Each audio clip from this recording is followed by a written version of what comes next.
یعنی کہ D G آئی کی پریس کانفرنس ہوتی ہے اور وہ یہ بتاتے ہیں کہ اب ہم نے 10-12 سال کوئی سیاست میں مداخلت نہیں کرنی، ٹھیک ہے، اور وہ یہ بتاتے ہیں کہ جنہوں نے کمان سنبھالی ہے سب کا یہ فیصلہ ہے، حالانکہ بعین اس وقت، اس سے پہلے اور اس کے بعد یہ سیاست ہی کر رہے تھے سب کے سب مل کے، اور وہ کہتے ہیں کہ نہیں ہمیں کوئی نہیں پوچھ سکتا۔ ابھی بتائیں نا یہ کیا ہو رہا ہے، پریس کانفرنس ہو رہی ہیں، یہ سب کچھ ہو رہا ہے، کیا نون league P M L N اس کے اندر شریک ہے؟ بالکل نہیں، یہ اس وقت تک کر رہے ہیں جب تک حکومت نہیں آ جاتی۔ ایک بات اب میں یہ انفارمیشن دینے لگا ہوں، اور یہ ساری میں آپ کو بتا چکا کہ الیکشن کیوں ہوگا، کوئی گارنٹی ہے پیچھے، بہت اسٹرانگ گارنٹی ہے، اس لیے ہوگا۔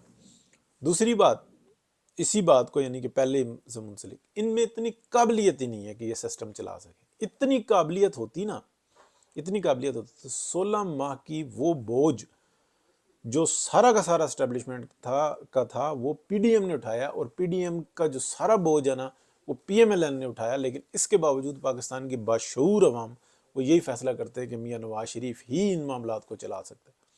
اگر جو بنیادی غلطیاں تھیں جس پر میرے جیسے بندہ بھی اعتراض کرتا تھا کہ شہباز شریف صاحب پولیٹیکل بندے نہیں ہیں، وہ مینج نہیں کر سکے، حالانکہ فیصلہ تو یہ تھا کہ اسمبلی کو میاں نواز شریف کا فیصلہ بڑی بنیادی طور پہ معلومات کے میں آپ کو دے رہا ہوں کہ 1 سال کی ایکسٹینشن لو اور مارچ اپریل میں جا کے انتخابات کرا دو، ٹھیک ہے، اور مارچ اپریل کی آج سے تقریباً 2 سال پہلے، یہ میرے ولاگس چیک کر لیں، بتا رہا ہوں کہ مارچ اپریل میں انتخابات ہوں گے۔ ابھی یہ جو فیبرری کی بات ہو رہی ہے نا، ہو سکتا ہے تھوڑا سا آگے چلے جائے، یعنی کہ اگر الیکشن کمیشن آگے ڈیٹ دے دیتا ہے کہ جی یہ مارچ کی اس تاریخ کو ہوں گے اور سینٹ کے الیکشن بھی تھوڑا سا 15 دن آگے پیچھے ہو جائیں گے، کوئی فرق نہیں پڑتا۔ پاکستان کے اندر کون سے کام آئین اور قانون کے مطابق ہو رہے ہیں، اگر 8 تاریخ کو بھی ہو جائیں گے تو تب بھی کوئی فرق نہیں پڑتا، صرف یہ ہوگا کہ 5-7 سیٹوں کے اندر ووٹ کاسٹ بہت کم ہوگا، صرف اور صرف، اور کوئی مسئلہ نہیں ہے، مارچ اپریل کا کوئی مسئلہ نہیں، ٹھیک ہے۔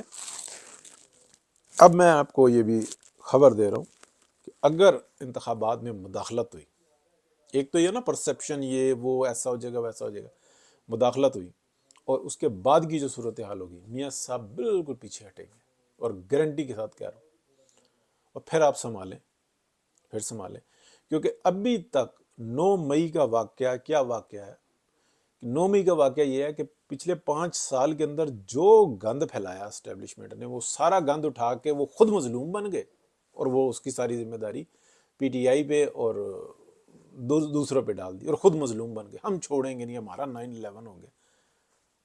وہ 3 بٹیرے تھے، 4 خرگوش تھے، 15 نیولے تھے، اور اتنے اژدہے تھے، اتنے، ہم نے ان کو سزا دے دی، اور کوئی نام بھی نہ پوچھے، کوئی گناہ بھی نہ پوچھے، کوئی یہ بھی نہ پوچھے کہ بھائی یہ جب حملہ کر رہے تھے تو اندر سے کنڈی کس نے کھولی تھی، کوئی نہ پوچھے، اور بس ہو گیا۔ ہماری اس میں عزت ہے، پاکستان کی عزت کی واٹ لگ گئی، ہماری اس میں عزت ہے۔ تو یہ ساری جو سی ہے نا بات، میں آپ کو بالکل، یہ جو اس وقت میں جتنے ولاگرز ہیں اور جتنے نیوز والے کہ پتہ نہیں الیکشن ہوں گے نہیں ہوں گے، الیکشن ہوں گے۔ یہ جو سیاست کے اندر سیاست جو سی ہے نا، کیوں فروری میں لے کے آئے؟ سینٹ کے الیکشن کا 1 مہینہ ڈیٹ آگے بڑھا سکتے تھے، کوئی اتنی موت نہیں آتی جتنی یہ آئی ہوئی ہیں۔ 90 دن میں الیکشن ہونے چاہیے نا، 6 مہینے گزر گئے، 5-6 مہینے گزر گئے، کیا ہوا؟ صرف 4-6 اگر یہ یعنی کہ مارچ کے پہلے ہفتے میں ہو جائیں تو پورے کے پورے پاکستان کے اندر تمام حلقے جو ہیں نا پورا ووٹ کاسٹ ہوگا۔ صرف سردی اور اس کی جو اثرات ہیں اس سے بچنے کے لیے معاملہ ہے۔ 8 تاریخ کو بھی ہو جائے تو کوئی طرح فرق نہیں پڑے گا، 5-6-7 حلقے جو ہیں نا وہ متاثر ہوں گے، اور کچھ بھی کوئی وہ پیچھے اور کوئی راز نہیں ہے۔ چلیں جی، دیکھتے ہیں، ہو سکتا ہے کہ میں غلط ثابت ہوں اور میری معلومات غلط ثابت ہوں، اور ہو سکتا ہے کہ سارے کے سارے جو ہیں نا وہ ٹھیک ثابت ہوں۔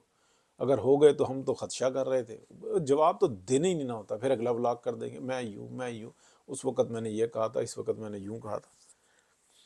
بس بنیادی بات میں یہ کہہ رہا ہوں کہ اگلی فصل لگانے کے لیے اور اس کو چڑھانے کے لیے اور اس کو پھلتا پھولتا کرنے کے لیے ایک حکومت کی ضرورت ہے، لیکن اس وقت میں جو صورتحال ہے وہ یہ ہے کہ جیسے ہی فصل لگے گی ویسے ہی قانون سازیاں ضرورت ہوں گی. اور اگر جو الیکشن کا رزلٹ ایسا آیا کہ نہ تیتر نہ بٹیر، میں پوری وثوق کے ساتھ، میری معلومات، ہو سکتا ہے بعد میں غلط ثابت ہوں، اللہ کی ذات بہتر جانتی، حکومت پھر میاں نواز شریف نہیں لیں گے. پی ایم ایل این کی بات نہیں کر رہا، وہ تو ویسے ہی بیٹھے ہوئے ہیں. پاجی میں ہوں نا، پاجی آپ کا بھتیجا ہے نا. پیچھے بھی انہوں نے یہی کیا. یہی بنیادی غلطی ہے کہ آپ ایماندار بہت زبردست ہوں گے، لیکن آپ نے ثابت کیا پچھلے 16 ماہ کے اندر آپ وزیر اعظم کی سیٹ کے قابل نہیں ہیں. آپ وزیر اعلیٰ، یعنی کہ پاکستان کے اندر جو سب سے طاقتور سیٹ ہوتی ہے نا، وہ پرائم منسٹر کی ہوتی ہے، اور اس کے بعد ہوتی ہے چیف منسٹر پنجاب کی. پھر یہ تقسیم شروع ہوتی ہے. آئینی طور پہ آپ جس کو جو مرضی کہتے رہیں. ٹھیک ہے جی، بہت شکریہ.